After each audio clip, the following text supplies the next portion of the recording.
What's up everyone, and welcome back to the channel. Today I made my way down to Audi Greenville. We're going to take a look at this 2020 Audi R8 V10 Coupe. Huge shout out to them for providing this car for me today. As you can see, it's finished off in Mythos Black and it has an MSRP just over $203,000. Also in today's video, I'm going to talk about a giveaway that we're doing, so stay tuned for the end of the video for more details on that. The Audi R8 is a mid-engine supercar. In the back here, we have a naturally aspirated 5.2 liter V10, only paired to a 7-speed S-tronic automatic transmission. It does have steering wheel mounted paddle shifters as well. This engine produces 562 horsepower and 406 pound-feet of torque. You can opt for the performance version, which will bump up the horsepower to 602. This is all-wheel drive, weighs around 3,700 pounds. It'll do 0 to 60 in 3.4 seconds with a top speed of 201 miles an hour. And with a fuel capacity of 21.9 gallons, you can expect to see 13 miles per gallon in the city and 20 out on the highway. The wheelbase measures 104.4 inches. It has an overall length of 174.3.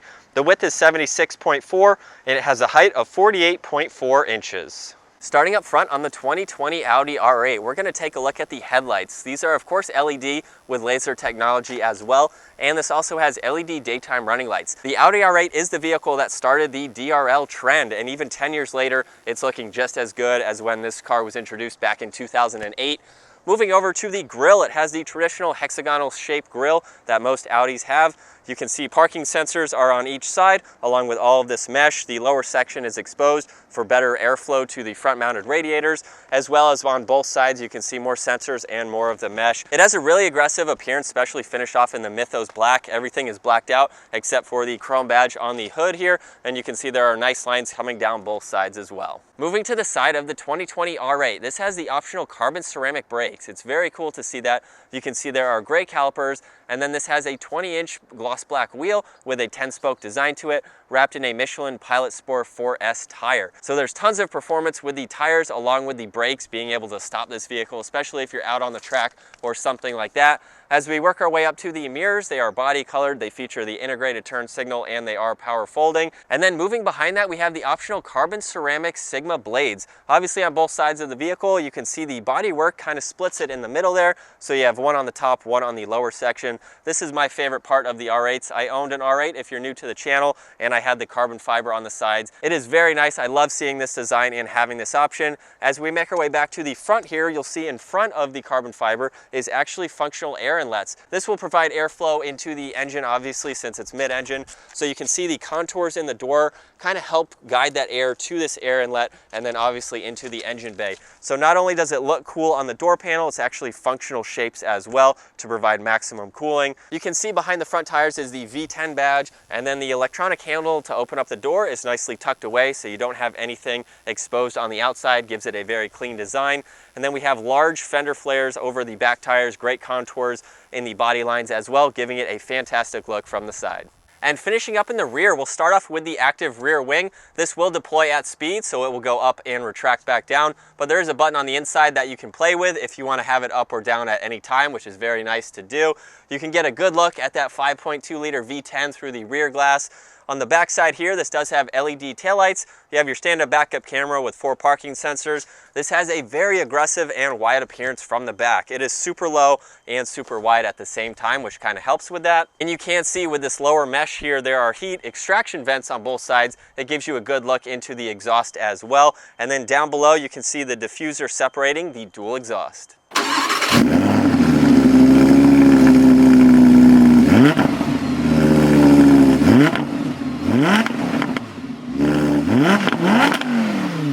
So that is going to wrap it up with the exterior walk around on the 2020 Audi R8. I actually reviewed one several months ago, so this is the second one I'm taking a look at. I really like the black theme that it has going on with the black paint, the black wheels.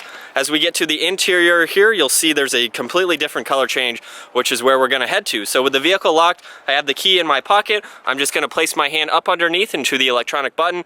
Hopefully you heard it automatically unlock. Then we can just pull on that and open it up. Starting off with the door panel, you can see it's finished off in Palomino brown leather. There's silver stitching that runs down below. This gives it a great contrast against the black exterior. You can see the aluminum release handle with your lock and unlock. This has automatic side windows, all of your power adjustments for the side mirrors as well.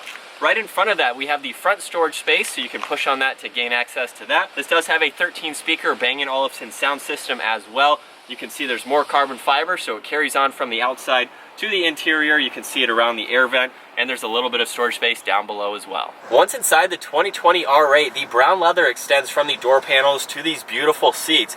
You can see the stitching on them, the bolsters. They're not overly aggressive. They're a good sports style seat. I really like how comfortable they are as well. You can adjust the front portion of the seat too. That is electronic, so using the buttons on the side of the seat. And I also wanted to point out this has an Alcantara headliner. It's on the A-pillars as well, and it has nice stitching, so the attention to detail even on the headliner is very, very nice. But let's go ahead and move on to the steering wheel here. It has solid leather on the top and the bottom. The bottom has a nice flat bottom design to it as well, with perforated leather to the sides. Good hand positioning with the paddles easily accessible on both sides. You have a lot of buttons on here, like your engine start stop button off and to the right side, your drive select, your navigation, Bluetooth. You have some other buttons that will control the center screen, which I'll get to here soon. And then to the left of the steering wheel, you have all of your headlight controls. You can see the carbon fiber trim extends all the way around the center console area here. There's more leather and stitching just above the center screen, and then the leather continues on the entire dash. Very nice look. And then coming back to the center screen, this is the 12.3-inch virtual cockpit. You can see off to the left side, however, you have the engine temperature and the fuel gauge on the right side, and then right in the middle is all of your digital information. So using those buttons on the left side of the steering wheel, if I go to drive select, we can control between comfort, auto, dynamic, and individual. You can also hear the exhaust note change. Once I go to dynamic there, it gets a little more aggressive. And then using the other buttons on the steering wheel, we can scroll through a lot of information. You can look at your tire pressure, your G meter. You have your engine data, so power and torque, along with your music. You have your phone when that is paired, along with the navigation. You can also zoom in and zoom out, which is nice to see. And then if I click on the view button, we can bring that tack up to the center. You have your miles per hour right in the middle. And then your nav now is off and to the left side. You can still scroll through all of that information that you saw, but you can easily go back between the two different settings.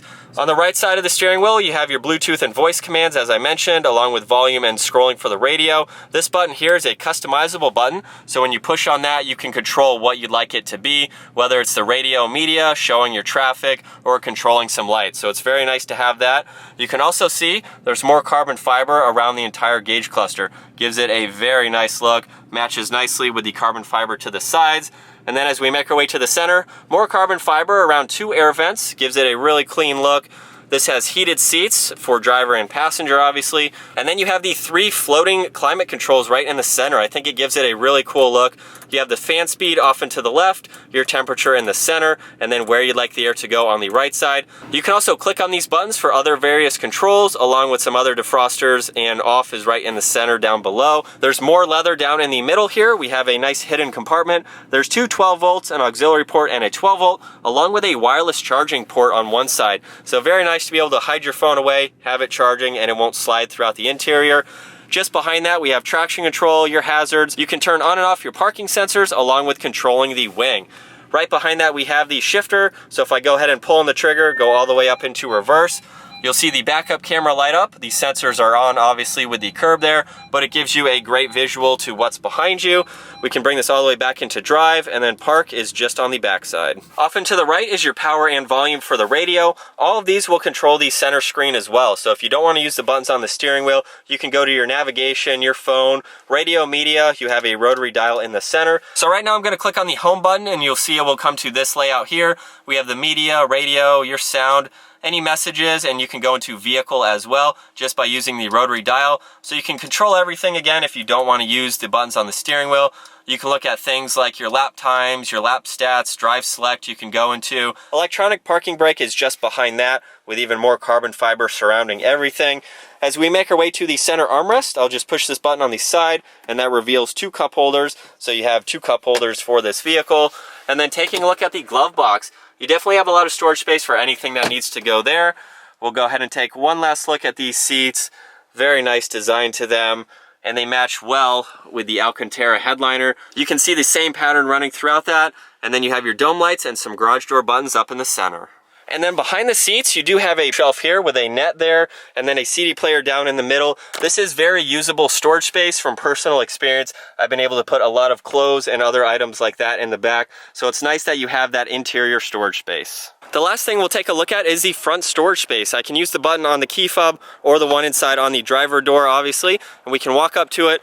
There's a nice grab handle just up underneath the Audi logo there. You can see it has a good size to it, and this reveals about 8 cubic feet of storage space. You have a net on both sides along with one up top. There's a 12 volt down below there. You do have a good amount of room for 2 backpacks and some other things around them. So it's very nice to have a mid-engine vehicle with usable front storage space. All right, so getting behind the wheel of the 2020 Audi R8. This is the second one that I've driven aside from my own. So it's always nice to be behind the wheel of an R8. Huge shout out again to Audi Greenville for letting me take this out. It's such a phenomenal vehicle to drive. Every time I'm behind the wheel of it, it just excites me. Everything is so nice on the inside, and it has the power to back it up. It is such a fun car to drive. We're gonna go ahead and put it over into manual mode. I'm gonna switch it to dynamic mode because when you drive a vehicle like this, you have to have it like that. We'll go ahead and give it a little bit of gas here. Hugs these turns so well, even accelerating. You can feel the bumps in dynamic mode. It's going to make it a little bit more of a stiff ride for sure, but if you're driving this every day, pop it over into comfort and the bumps go away. It's very nice how you can have that drivability and just take it to work and have a nice comfortable ride, or if you want to go on some back roads, put it in dynamic, drop a couple gears. It sounds so good at the same time. It's not overly aggressive loud, but it has that nice V10 rumble that you would expect, even on the downshifts here. Oh yeah.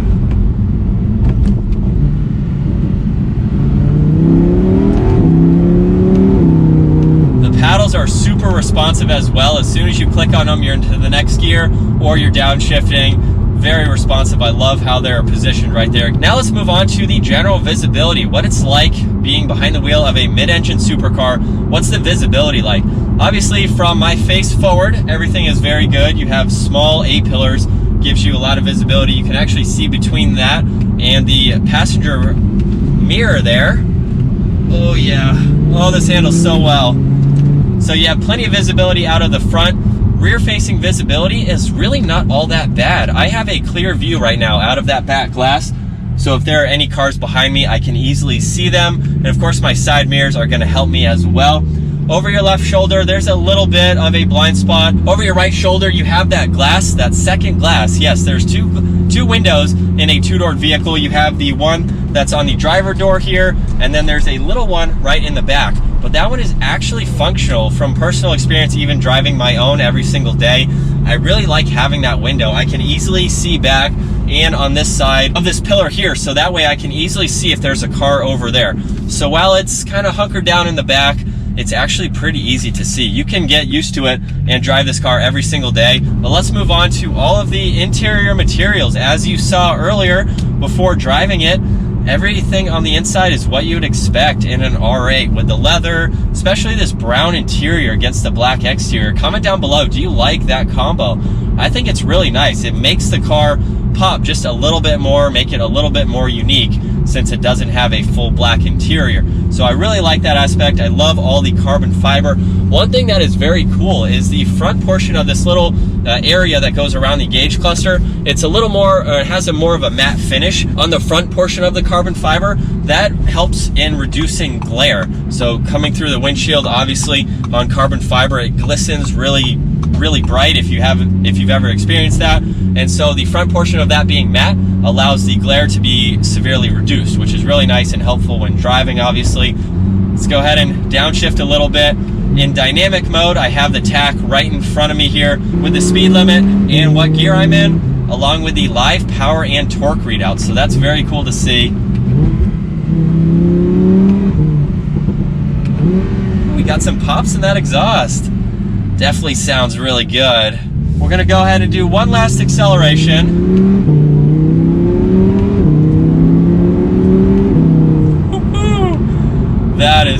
That is pretty quick. Everything is so smooth too. You can barely feel the shifts, which is really nice to see, or feel I should say.